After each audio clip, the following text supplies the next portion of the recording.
FHS season tickets.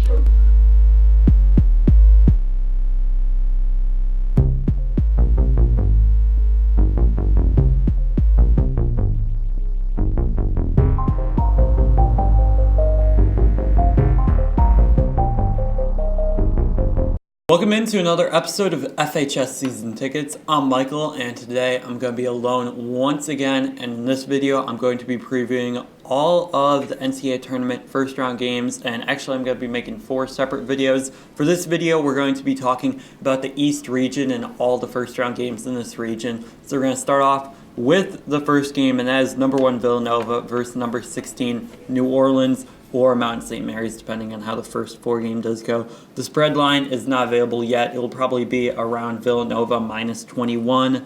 A 16 seed has never beaten a number 1 seed. Villanova, coming off a national title victory, returned most of their team. The Wildcats are the top-ranked team according to the committee and according to Vegas, and the pick, it's got to be Villanova. You shouldn't ever really seriously consider a 16 seed beating a 1 seed in your March Madness pool. Next game is going to be the 8-seeded Wisconsin Badgers taking on the 9-seeded Virginia Tech Hokies, and the Vegas line has Wisconsin at a 4 or a 5-point favorite depending on where you look. Wisconsin has lost 6 of their last 10, but they did make the Big Ten title game. They have balanced scoring as 3 players average between 13.5 and 14 points per game, but Virginia Tech has won 6 of their last 9. And Virginia Tech is also very battle-tested. They've played 13 RPI top 50 teams. Seth Allen is playing well. 15 of his last 17 games he has hit double figures. And Virginia Tech has also hit 10 of the last 12 overs. And Wisconsin, playing faster than previous Bo Ryan teams, could also have a very huge impact on this game. And my pick is going to be Virginia Tech. They're more battle-tested. The matchup is to their favor. If they can get the game going up and down, I know Wisconsin has liked to do that so far this season than past Bo Ryan teams where you'd see some 50 to 45 games.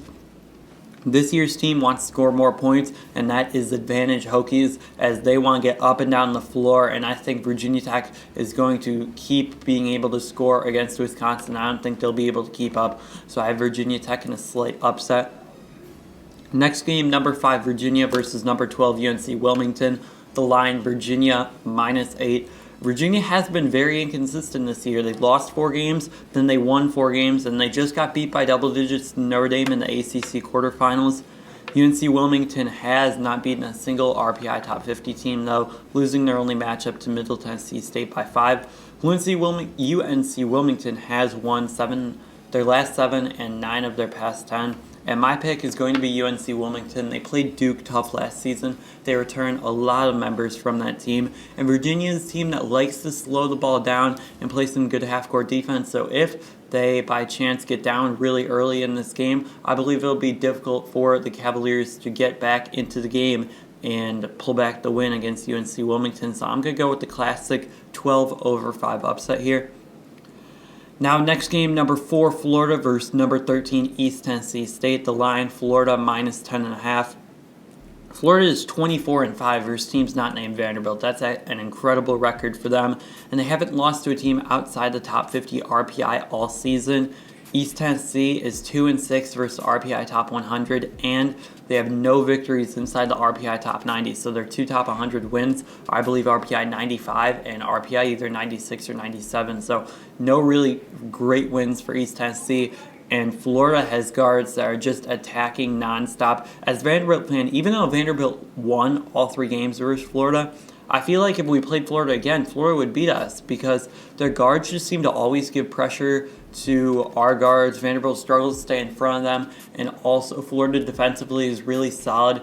It seems always like a struggle for Vandy to score on Florida, and I think East Tennessee State will have a lot of difficulty keeping Florida's guards outside of the paint and keeping up to score versus Florida, as Florida has a very underrated defense. So I'm going to take Florida, as East Tennessee hasn't shown the ability to beat good teams this year. The next game is going to be 6 SMU versus 11 Providence or USC, based on how that first 4 game goes. The line is not available yet.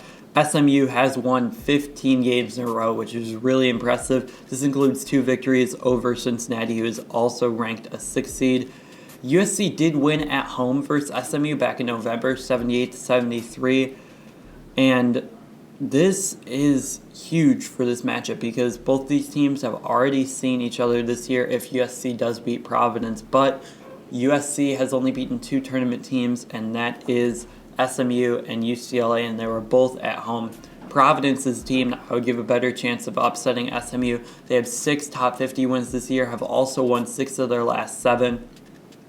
Providence is playing some much better basketball than they were at the start of the year, and even towards the middle of the year. In early February, they were not regarded as a team that was going to make the tournament, and then they got hot and ended up making the tournament. And the pick, I'm going to take SMU. I would definitely ignore the November game for USC. You saw what happened in the Final Four last year. Villanova lost to Oklahoma by 30 points, I think, and then Villanova took it to Oklahoma in the Final Four. I believe that SMU is a very different team than what they were at the start of the year, winning 15 in a row. And USC, besides that game and UCLA at home, has not shown the ability to be able to beat good teams. So I'm going to take SMU to get the victory. The next game we're going to be previewing, number 3 Baylor versus number 14 New Mexico State. The line is Baylor minus 12. The Bears have cooled off since a 20-1 start, winning only 5 of their last 11 games, and they were ranked number 1 in the country at one point. Baylor is, however, 9-4 versus top 50 RPI, but this does mean that they have been beaten by some very bad competition, especially away from home. Baylor is the lowest ranked 3 seed according to the committee, and also are overranked according to Vegas rankings, as Vegas has them barely in the top 15, and the 3 seed that they were given by the committee suggests that they are the 12th best team in the country. New Mexico State has not played a top 50 team yet this year and are only 3-3 versus RPI top 100. The pick, I'm going to go with Baylor. Don't let last season's upset loss scare you. And even the year before, I picked against the Bears both of these times with Georgia State and also Yale, and I was proven to be right. But this year, I'm going to take the Bears to get the win. I think Scott Drew finally has a team that's experienced and ready to do some damage in March. This team has much better guard play and also is overall more balanced throughout the whole floor. Jonathan Motley is one of the best players in the Big 12, and I believe he is going to be a matchup nightmare for New Mexico State. And also, New Mexico State does not rebound like Yale did last year. Yale is one of the best rebounding teams in the country last year, and so is Baylor. And Yale was able to neutralize Baylor's biggest strength, and that's why they were able to get the upset win last year. I don't believe New Mexico State will be able to handle the Bears on the glass, and I believe if Baylor gets more shots than New Mexico State, it's going to be a very easy win for Baylor. The next game we're going to be previewing, number 7 South Carolina versus number 10 Marquette. The line, South Carolina minus 1.5. South Carolina has lost 5 of their last 7 games, which could cause for some concern. South Carolina has also not beaten a tournament team away from home, and their best victory away from home is at Georgia. Marquette has 7 wins versus the RPI top 50, and Marquette has also beaten Vandy, Creighton, and Xavier away from home. Marquette does have the lowest RPI of any team that did not receive an automatic bid, so that could cause some concern if you were a Marquette fan or picking them. And I'm going to ignore this. I'm going to take Marquette. South Carolina, I believe, is overseeded by the committee. I believe the committee realized they were wrong in not selecting the Gamecocks to last year's tournament, and thus this year they gave them a better seed than what they actually do deserve. And Marquette has shown the ability to win on the road. They're playing much better basketball right now, so I'm going to take Marquette to get the slight upset win. Even though they are a 10 seed, they are only 1.5 point underdogs, so I'm very confident in this team being able to get the upset. And the final game that we are going to be previewing in this video, number 2 Duke versus number 15 Troy. This line is going to be Duke minus 18.5. Duke has 8 top 25 wins, 13 top 50 wins, which is most in the country. Vegas has Duke with the best odds to win the title despite being the 5th best team. Duke was ranked as the 7th best team in the country according to the committee, despite some media members thinking that they could potentially be a number 1 seed in March Madness. The committee obviously did not feel that way.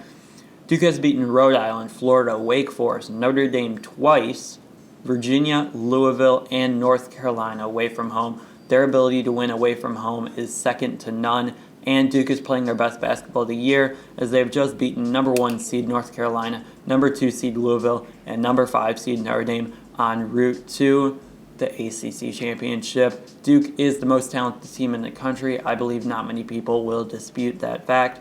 And Troy's only 1-2 versus RPI top 50, 1-3 versus RPI top 100. Troy's strength of schedule is 235th, and the pick, Duke. This game shouldn't be close. The Blue Devils are much more talented across the board. They have great players everywhere. Grayson Allen, Jason Tatum, Luke Kennard. You have a guy like Harry Giles playing better now. Frank Jackson, he's been in a little bit of a groove. I'm really excited to see what this Blue Devils team is able to do in March Madness. They should easily be able to get through round one, in my opinion.